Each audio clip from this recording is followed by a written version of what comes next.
Hi, I'm John Fraser with the Polaris Travel Experts YouTube channel.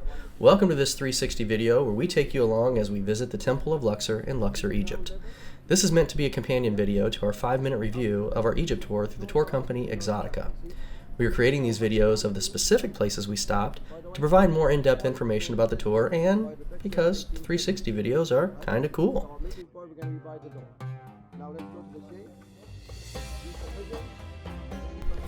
In this particular video, we will be sharing some historical information about the temple. We want to give a huge thanks to our amazing guide, Tony Habib, for granting us permission to use his explanations. If you go on this tour, we highly recommend requesting Tony, as he is not only a great guide, but a great person. We will also be sprinkling in a few tips along the way. Alright, so welcome to Luxor Temple. By the way, Luxor Temple is the only temple that was built from south to north, not from the east to the west. Why this temple was built from south to north? Because this temple is dedicated to the god of fertility, the one who made the River Nile flood. And when the River Nile flood fertilized the two banks of the Nile with the rich salt, that means the new year for the ancient Egyptian, and they can start working agriculture. So that's why this temple was built from south to north. This temple was built by two kings only. The inner part was built by Amenhotep III, then the outer part was built by the most handsome man, King Ramses II. So that's why most of these statues for Ramses himself, the very modest king. The time of Amenhotep III, the entrance used to be through the Sphinx Avenue. You look, the Avenue of the Sphinx. You see? That starts in here and end up in Karnak Temple. Distance from here to Karnak Temple is about 3 kilometers, like 2 miles. So the statue two sides about 3,500 statues. And the 25th of November last year, the president came and reopened the road, so people can now, they can walk from here to Karnak Temple between the Sphinx on the two sides. Right? The ancient Egyptian time, the commoners used to be standing in 2 lines behind the Sphinx and leave their offer. When the gods come, they go on their knees, they fall, and then they couldn't raise their heads until the gods move. And then they raise their head, they leave the offers, and then they go home. After the Sphinx Avenue, we used to have 2 obelisks, see? Using the shade of one of them, yeah? This one, built by King Ramses II, and the second one used to be over there, but now it's in France. This particular tour was combined with a visit to the temple at Karnak that can be seen in a separate video, which will be linked to in the description below. Both tours were included in the Exoticca package we purchased.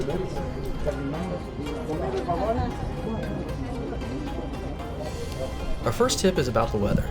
We visited in August, which is the tail end of Egyptian summer. I never thought I would get used to 100+ degree heat, but here we are.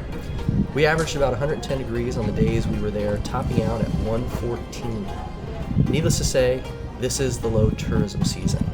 We wrote a blog post about what to wear and pack. Link is in the description of this video. As we're entering the courtyard, again you can spin that camera around. Over to our left as we enter, you'll see a huge wall that's actually the backside of a mosque. This particular mosque was actually built over a church. The church was built over an old temple. Here we are in the open courtyard, belongs to King Ramses II, so that's why all these statues is for Ramses himself. And the first thing you see is the 3 rooms. See the 3 rooms? They're made of granite and used to be like a resting point for the priests walking all the way from the sanctuary to come here so that they can rest in this place before they go from A to B.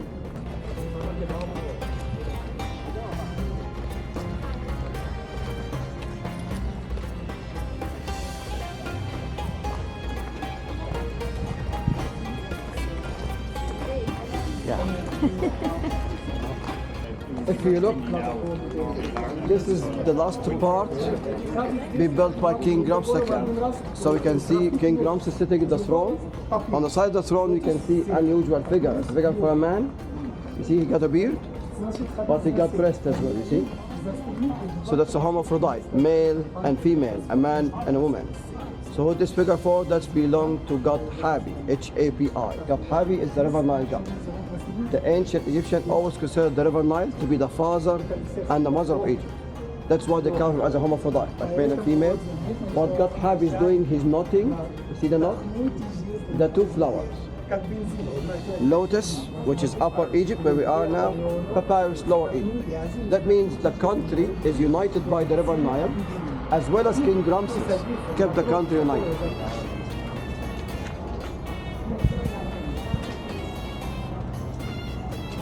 Tip 2. This may seem obvious, but these complexes are huge. You're going to do lots of walking, so bring good shoes.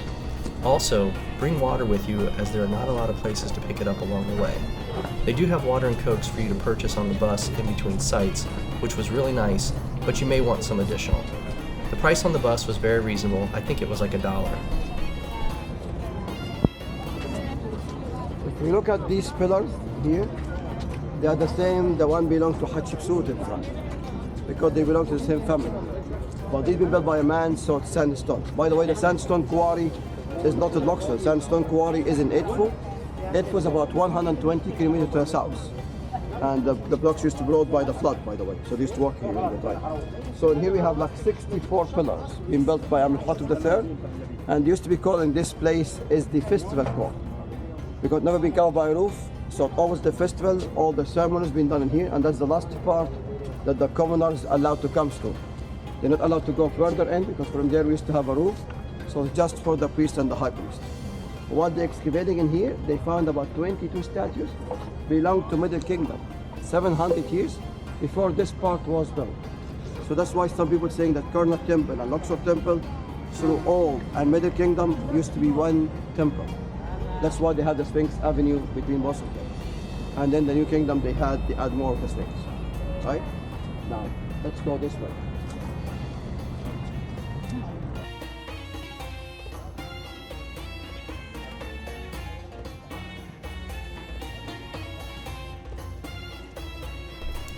Just a reminder, if you find yourself looking at the ground or at one of us, be sure to spin that camera around. This is a great place to spin the camera to see all of the columns Tony just talked about.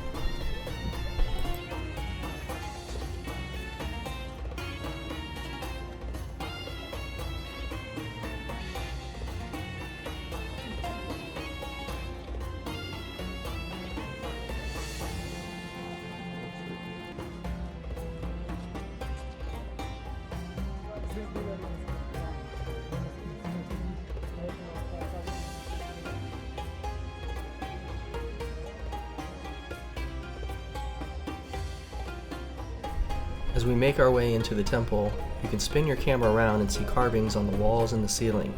The carvings here are 3,500 years old.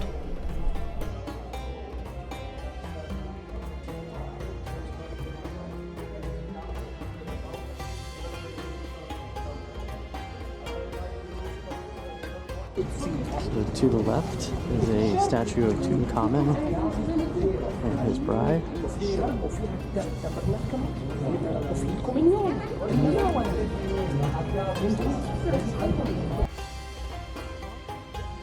Tip 3 is to not miss the opportunity to check out the Avenue of Sphinxes, also known as the King's Festivities Road or Rams Road. This is what Tony described early in the video, but for a refresher, it's a 1.7 mile road that connected the Karnak and Luxor temples.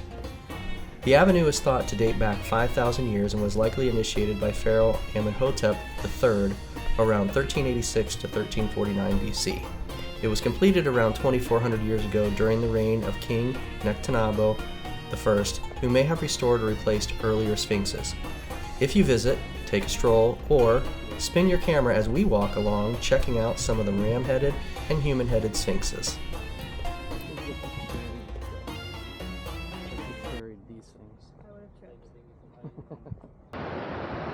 Thanks for checking out this episode of 360 Tours.